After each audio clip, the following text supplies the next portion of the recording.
For today's grinding gear comparison, we will feature the new Brilhart Carlsbad Ebolin alongside the new Selmer Jazz Flow.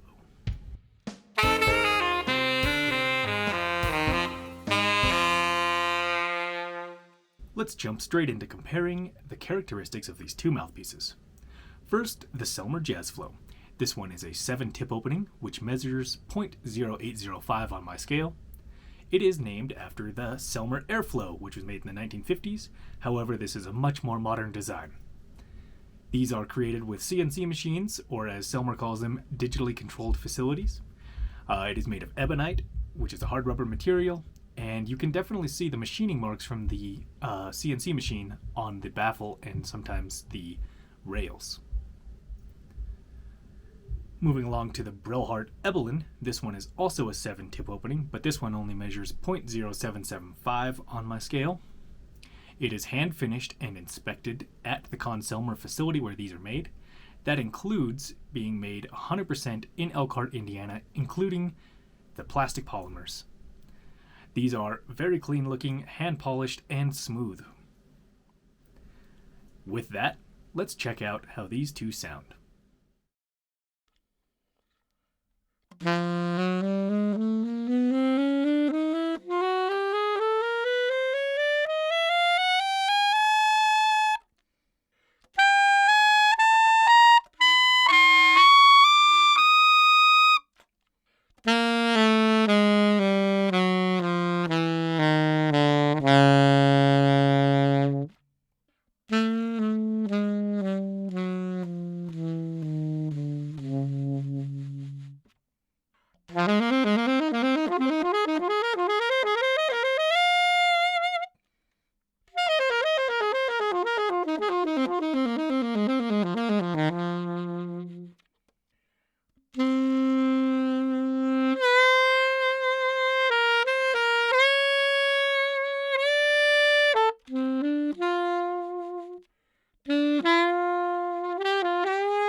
I hope you appreciated the sound clips of these two mouthpieces. Here are my thoughts on the playing characteristics of those two pieces. First, the Selmer Jazz Flow is definitely the brighter of these two and does tend to be a little bit on the brighter side of the spectrum. I find that its sound is very pure and it is incredibly free-blowing. However, tonally it has a very, very deep and powerful core that gives you such a strong sense of your sound. It also plays much louder than I expected it to, and it has an incredible versatility to its use.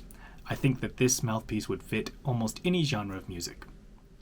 The intonation is spot on, but it is flexible, and something that you would have to adjust to if you're not used to a flexible mouthpiece. As to the Brilhart Ebolin, I find that it is the darker of these two pieces and tends to be on the much darker side of the spectrum. It also has a pure sound, but with a very resonant dark core. I think that this one has a little bit more resistance than the Jazz Flow, but it's a comfortable resistance, but it does increase in the upper registers. I think that the low register of this mouthpiece is amazing. I think it gives you a very focused and reserved sound with a very resonant tone. This would be an amazing piece for a darker jazz sound, someone looking for potentially a Johnny Hodges type of sound. The intonation is locked in. For both of these mouthpieces, I found them incredibly reed-friendly, including Boston Sack Shop Silver and Black reeds, Nexus reeds, Rigati reeds, Vandoren Java Green reeds, and two synthetic reeds, Forestone and Ligature. All of these played phenomenally on both mouthpieces, and I had zero issues with either one. That's going to wrap it up for this one. I appreciate you sticking around, and I hope to see you next time.